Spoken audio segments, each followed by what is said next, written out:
Howdy YouTube, welcome back to another White Dog Overland video today. I'm not bringing you an Overland video today, I'm bringing you a review video on my CVT mount hood that I have had for the last year.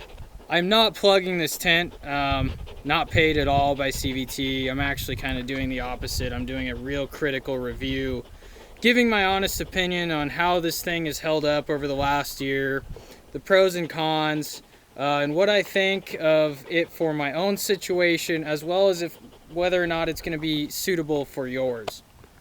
I bought this thing in January of 2022, right after I bought this truck, because I wanted to immediately get out and go camping. I've had 3 rooftop tents before this one, all soft tops. I had 2 Tepui Airs and an FSR, just their entry level soft top.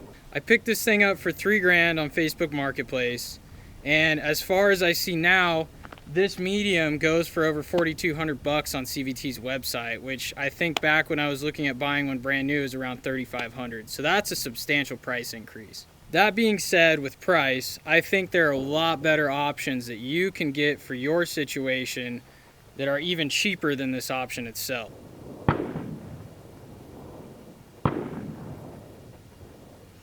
I've spent 36 nights in this tent in total, and that's a little over a month's worth of sleeping. So out of 12 months, this is basically my home on wheels. For the most part, it's comfortable. It's suitable for myself and my dog, but I have 3 dogs and a wife, and I'm gonna go right out and say it that this thing is not big enough, even the medium. The large, I think, is $4,600, and that's comparable to even something like a Alucab, which I think is roughly closer to $5 grand now. But the Alucab and even the Bush company, I think it's the AX28, they offer a lot more amenities than this thing. And within reason of pricing, I would say it's better off to save your money and go with something better. So sure, this thing might be suitable for myself for now, but I can see some downfalls as to having a larger family. Wanting to sleep more comfortably is a big thing for me, and that's just not something this provides. So let me get into it, pop this open, and I'll show you every con. I'm gonna go through the pros first, and then I'll get to the bad part.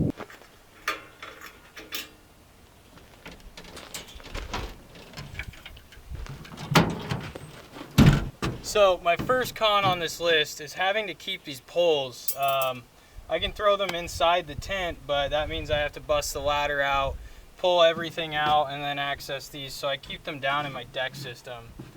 These latches hold together nicely, but if you have really cold hands and you throw even an extra blanket inside this thing, getting this shut is impossible. I'll explain more.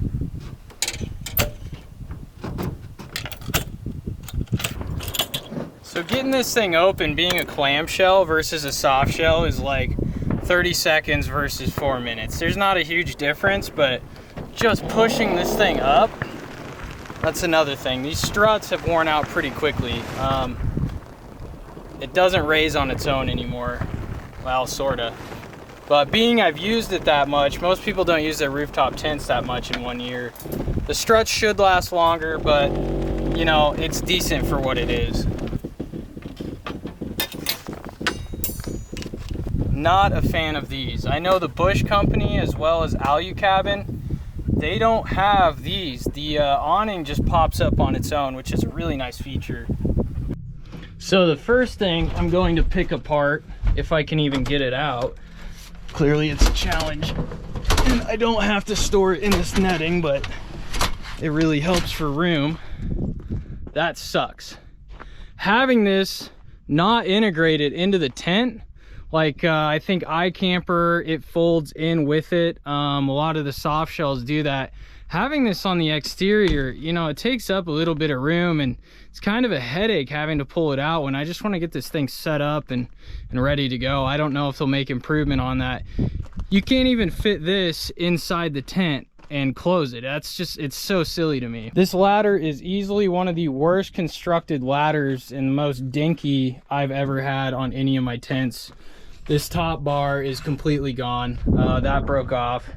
Not really a necessity, I don't ever step on that, but as you can see, a lot of these knobs have broken off. Some of them are seized completely.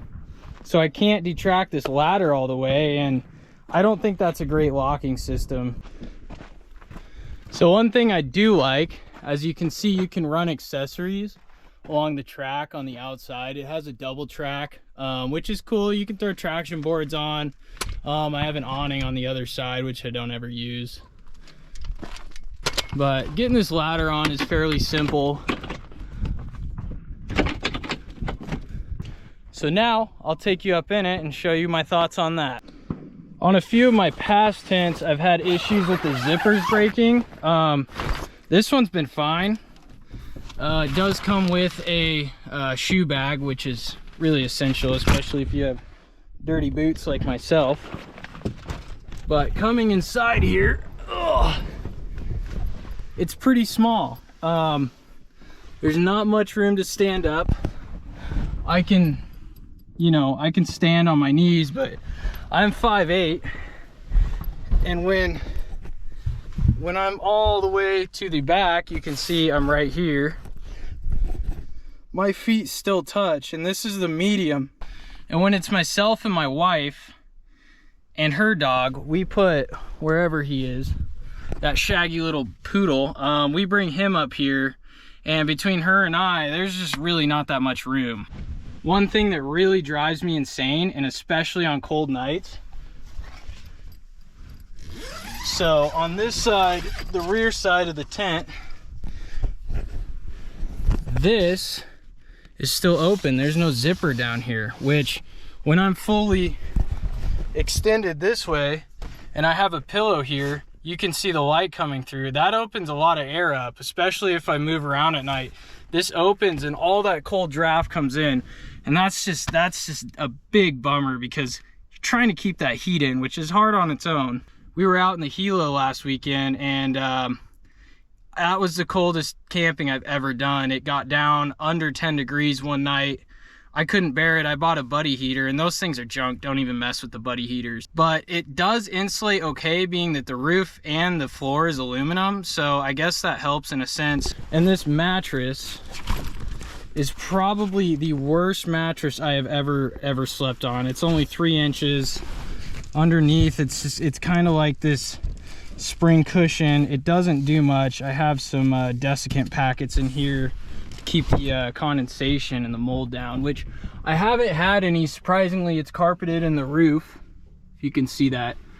You can see a bit of water buildup around the edges where it's metal. I do get frost. It does build a little bit of condensation, especially running a heater, which that's pretty much a given. All my other tents have always had condensation, but like I said, I don't get mold even with the carpet roof. One thing really advantageous about running these clamshells is not only ease of access opening up, but just simply the fact that they're made out of aluminum. I mean, I'm way up here, so you can imagine I'm in the trees a lot.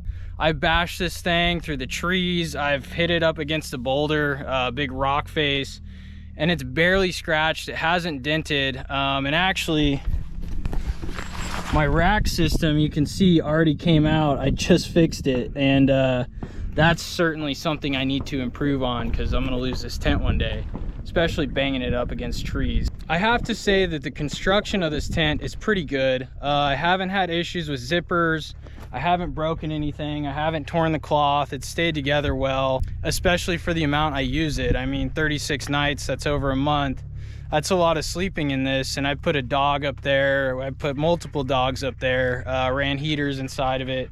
I've had no issues with it falling apart like I did my Tepui, but that was a soft shell. I ran that thing through trees and whatnot too. So if you are at a height, I would certainly run a hard shell.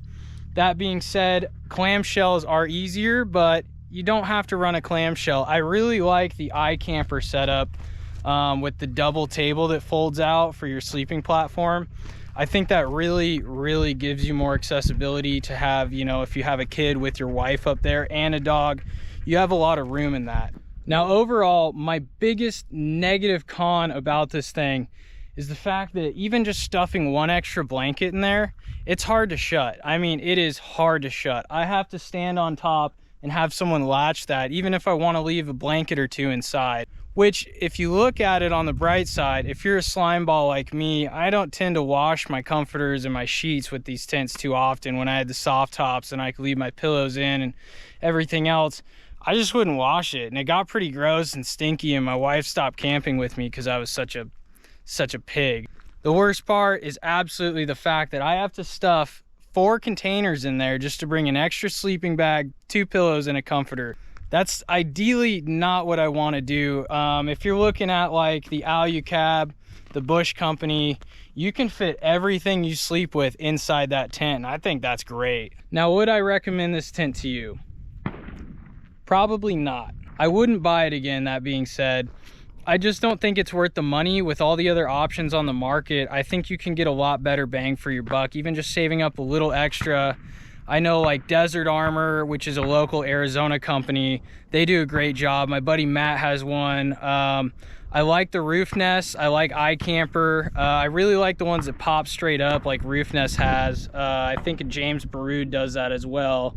Those may take a couple seconds longer to set up versus a clamshell, but overall, I think for me, I want more sleeping area versus saving size. I don't think it's really important to have a slim rooftop tent, other than the fact that the soft shells are almost 3 times the size of that when it's all folded up. Just a little shout out to CVT. Your product design is great. I think it's held up really nicely. I think you guys are very reputable. You have a good name in this market. But as far as this tent, it's not suitable for myself. That being said, I'm on the market for something new. So if you're in the market for a new rooftop tent, I hope this gave you some sort of insight. There's a lot of research to be done. I kind of jumped on this when I saw it was a decent deal, but again, I wish I saved my money for an Alucab. If this gave you any better insight to buying a rooftop tent, I know the market's flooded with them, so if this helped in any way, please give me a like and a subscribe. I really appreciate it, and hopefully you can catch some of our adventures, and we have more coming to you soon. So thanks, YouTube.